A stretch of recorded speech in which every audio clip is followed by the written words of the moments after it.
Olá, eu sou o pastor David Paniago e hoje vamos meditar sobre Mateus, capítulo de número 26, versículo de número 41. O texto bíblico diz assim: Vigiai e orai, para que não entreis em tentação. Na verdade, o espírito está pronto, mas a carne é fraca. Mais uma vez, vigiai e orai, para que não entreis em tentação. Na verdade, o espírito está pronto, mas a carne é fraca. Após a última ceia, Jesus foi com seus discípulos a um jardim no Monte das Oliveiras chamado Getsêmani. Ali, ele disse à maioria dos seus discípulos para se assentarem e orarem. Tomou dentre eles os seus mais chegados, Pedro, Tiago e João, e lhes confidenciou: A minha alma está angustiada até a morte. Fiquem aqui e vigiem comigo. Mateus 26, 38. Após isso, ele se afastou um pouco mais para orar em particular.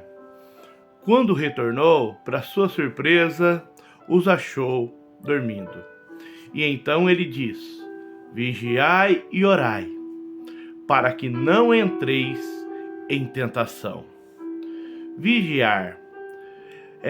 Jesus repete a palavra vigiar aos discípulos. A palavra grega para vigiar significa ficar acordado, alerta, dar total atenção, evitar negligenciar algo, ou ainda evitar que alguém negue ou abandone a Cristo, ou caia em pecado. Orar. Oração é o oxigênio da alma. É a oração que mantém a vida espiritual, o vigor da vida espiritual. Jesus nos deu exemplo quando orou por si mesmo, quando orou pelos seus discípulos e pelos pecadores, no caso nós. Oração não tem lugar previamente definido. A Bíblia relata que Jesus e seus discípulos oravam no templo. A oração não tem hora marcada para acontecer. Não tem tempo determinado. A palavra diz: orai sem cessar. A oração deve ser contínua, perseverante e com paciência. A vigilância vê a tentação chegar, ela é capaz de observar. A oração dá forças para resistir a ela. Então Jesus falou: vigiai, preste atenção à sua volta e orai. A vigilância é saber que um simples vacilo, um simples erro pode ser fatal. Não adianta ser PhD, ter doutorado se não vigiar. Não adianta ser um excelente executor se não vigiar. Não adianta ser de oração se não vigiar. Não adianta ser um exímio conhecedor bíblico se não vigiar. Não adianta ter fé que transporte montes se não vigiar. Não adianta orar 24 horas por dia se não vigiar. Se você ora e não vigia, você murmura, você fala de alguém, se você xinga, se você mente e outras coisas que entristecem o Espírito Santo, eu lamento, mas você está orando em vão. Vigiai e orai, para que não entreis em tentação. Havia uma hora da tentação, de provação se aproximando, e estava muito perto de chegar. As dificuldades de Cristo poderiam levar os seus seguidores a não crerem nele, a não confiarem, a negá-lo e desertar. Essa provação, essa tentação poderia levar eles a renunciar todo o relacionamento que tiveram com Cristo. Após a sua prisão, a prisão de Cristo, de fato, a maioria dos discípulos o abandonou e fugiram. Marcos 14, 50. Segunda e última parte do versículo. Na verdade, o espírito está pronto, mas a carne é fraca. Jesus admite que o espírito está pronto, só que a carne é frágil. O espírito aqui se refere ao ser vivente dentro de nós, a nossa alma que nos torna seres animados e nos vivifica. Ela é a fonte da nossa percepção, vontade e emoção. Se fosse só pelo espírito, ele seria capaz de resistir à tentação.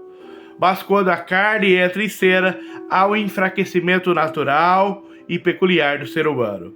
Temos aqui o contraste tão repetido na Bíblia entre o espírito e a carne. Está lá em Romanos 8, 5 a 9 e principalmente em Gálatas 5, 17. A carne é um termo muito usado nas Escrituras com variação semântica muito ampla. Aqui, essa palavra pode indicar a fragilidade física. Salmos 78, 38 e 39 diz assim: Ele, porém, que é misericordioso, perdoou a sua iniquidade e não os destruiu. Antes, muitas vezes, desviou deles o seu furor e não despertou toda a sua ira, porque se lembrou de que eram carne, vento que passa e não volta. Visto que os discípulos estavam cansados, exaustos e entristecidos, carne pode significar fragilidade física. Todavia, esse texto também pode ser uma referência à fraqueza humana decaída geral.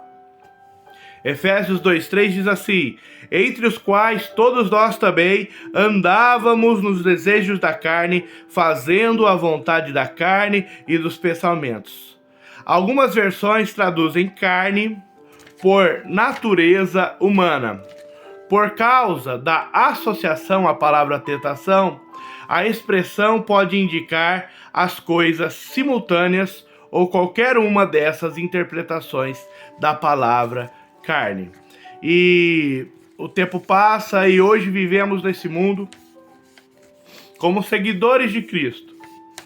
E essas palavras de Jesus se repetem de forma constante para nós. Tem que estar impregnado na nossa mente. Vigiai e orai, para que não entreis em tentação. Na verdade, o espírito está pronto, mas a carne é fraca. Não confie na sua carne. Afaste-se do mal. Fugir da prostituição.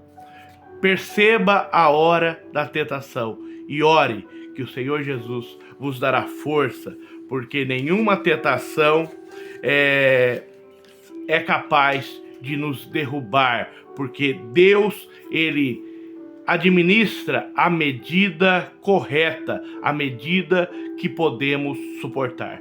Que nesta prova, que nesta tentação, você seja aprovado pelo Senhor Jesus. Amém. Que Deus abençoe a todos. Vou deixar um link com o texto escrito. Você terá acesso a isso e muito mais. Amém.